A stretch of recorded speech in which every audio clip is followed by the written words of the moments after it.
Hello મિત્રો, ફરી વખત તમારું એક નવો બ્લોગમાં હાર્દિક સ્વાગત છે। તો મિત્રો આજે અષાઢી બીજમાં ઉત્સવ મિત્રો કોઠાધાર ધામ ખડોદરી મિત્રો। તો આજે મિત્રો સાધુ સંતોનું સન્માન કરશે ધીરુ બાપુ અને સેવક સમુદાયનું બાપુ બધાનું સન્માન કરવાના છે મિત્રો। તો મિત્રો કન્ટિન્યુ વિડીયોમાં બને રહેજો મિત્રો અને આપણી ચેનલ સબસ્ક્રાઈબ ન કરી મિત્રો અત્યારે સબસ્ક્રાઈબ કરી દેજો મિત્રો અને એક લાઇક કરવાનું ભૂલતા નહીં મિત્રો અને વધુમાં વધુ શેર કરજો મિત્રો અને કોમેન્ટ કરજો।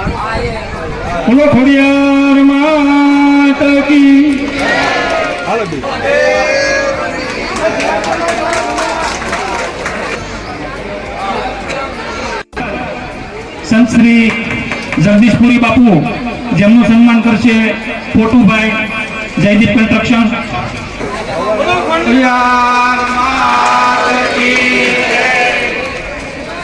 જય બોલવામાં ઢીલ નો રાખતો ભાઈ, ચારે ગામમાં સાંભળવું જોઈએ જાય તો। ત્યારબાદ વાલદાસ બાપુ ધારેશ્વર ગૌશાળા મંડળ ગામ એમનું સન્માન કરશે બાબુભાઈ મેઘજીભાઈ ગેવરિયા।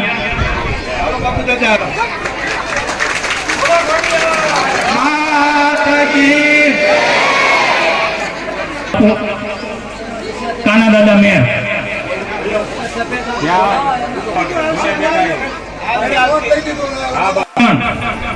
એમનું સન્માન કરશે કાશી ખોડલધામ ખોડવદરી।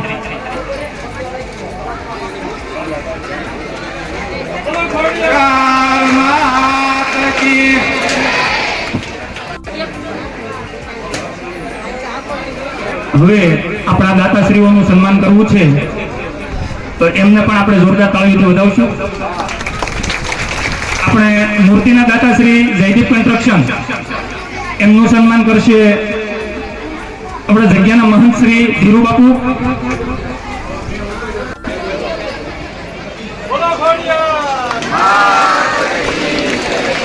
આપણી આ મૂર્તિની સ્થાપના 22/5/2016 દિવસે કરવામાં આવી હતી।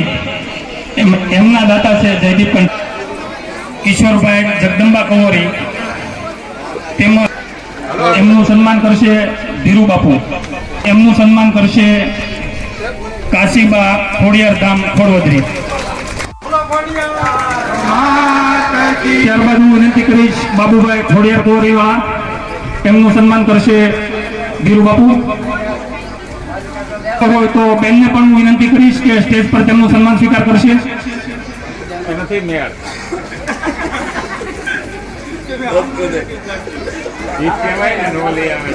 તાળીઓ ચાલુ રાખો, જય ચાલુ રાખો। ખોડવદરી ગ્રામ પંચાયત સરપંચ શ્રી અબ્દુલભાઈ જેમનું સન્માન કરશે મહેશભાઈ સાવલિયા।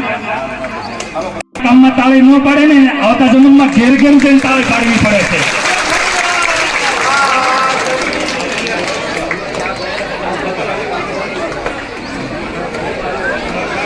ત્યારબાદ હું વિનંતી કરીશ પરેશભાઈ રોયને જેમનું સન્માન કરશે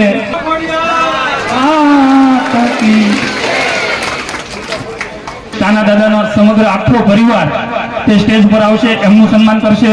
હું બાપુને વિનંતી કરીશ ધીરુ બાપુને। મહારાજની જય। રાજધાની હતી 200 વર્ષ પહેલા રવા કાંઠે એમના પરિવાર અહીંયા પધારી રહ્યા છે। ખૂબ ખૂબ અભિનંદન અને આભાર આપણને ખૂબ આરોગ્ય ભાઈ છે। કાન બાપુના પરિવારને એક રાજા તરીકે પણ આવીને આપણને ઉપસ્થિત રહે એવો પરિવાર પધારી રહ્યો છે। ખૂબ ખૂબ એમનો આભાર અને ધન્યવાદ। ક્યાં છે ભાઈ?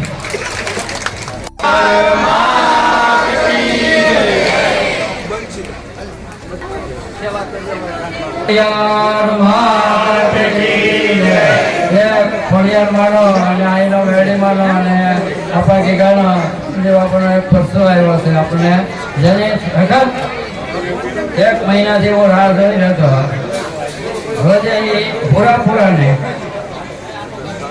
રાજા છે રામા કાઠી અને જે શહીદ થઈ ગયા એના પાળિયા છે બે, અને એ કેવાય સ્થિતિમાં બેઠા છે મેં જોયો ત્યારે હું આજે 28 વર્ષથી 1993 અમારા દેવગણિયા પરિવારના પાળિયાની પૂજા કરી 11 વર્ષ પછી સખત 1 કરોડ ને 20 લાખનું ભવન બનાવ્યું એ ભીમજીભાઈ અહીંયા ખજાનચી છે.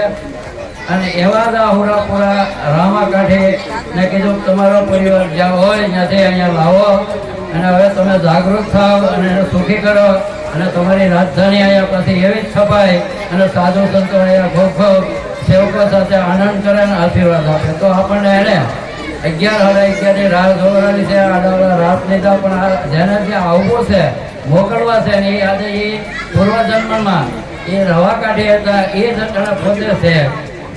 શરીર એને બદલ્યું છે, આત્મહીનો છે. તો આપણે આજે અહીંયા પધાર્યા છે એમનો ખૂબ ખૂબ સન્માન કરવો છે, અભિનંદન આપવા છે. સર્વભાઈ ઊભા થઈ અને ઊભા થઈને આભાર આપો. એક રાજા આપણે ત્યાં પધાર્યા છે.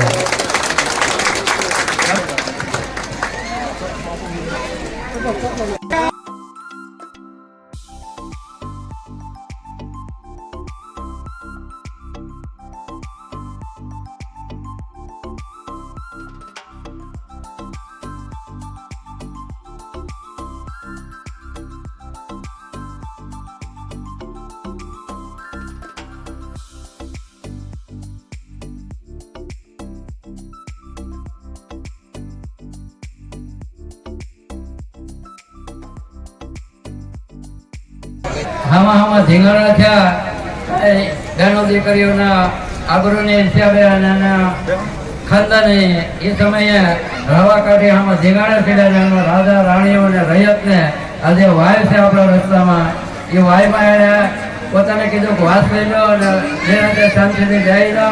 ખોડિયારમાં કીધું તમે મારા ધન સંપત્તિનો કોઠાર છે એનું રક્ષણ કરો. અને એ સમયે અહીંયા આ શરીર હસવાઈ ગયું. આ જગ્યામાં કોઈ રોકાતું નહીં, આવતું નહીં, કાંઈ થતું નહીં. એનું મુખ્ય કારણ હતું કે એને ધૂપકા મારી મારી એનો પોતાનો પ્રાણ છોડ્યા હતા.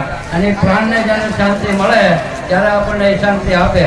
એટલે હું એકવાર જ્યારે અહીં દર્શન કરવા આવ્યો અને એક રાત રોકાયો ત્યારે અહીંયા જગદીશ ભગત 65 જણા બાજરાના રોટલા અને એ અમે 8 જણા આવ્યા હતા. આજે 8 જણા બધા હાજર છે. નરેશભાઈ, ભીમજીભાઈ, તેમજ પરેશભાઈ, નરેશભાઈ, વિપુલભાઈ અને દિનેશભાઈ.